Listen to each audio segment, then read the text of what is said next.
Hi everyone, it's Shane from Hanlon's for another Maintenance Monday. Today we're going to talk about oils.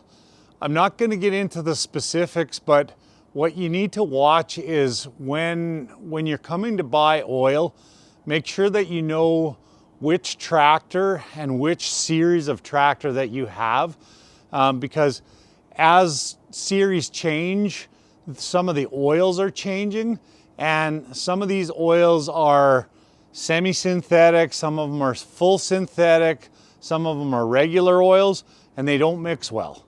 A lot of it, you know, you can mix oils together and you end up with things that turn out like more like gelatin than oil. And so just a word of caution, before you dump oil into your tractor, make sure that you have the right oil for that tractor model, that it's going to mix with what's already in there.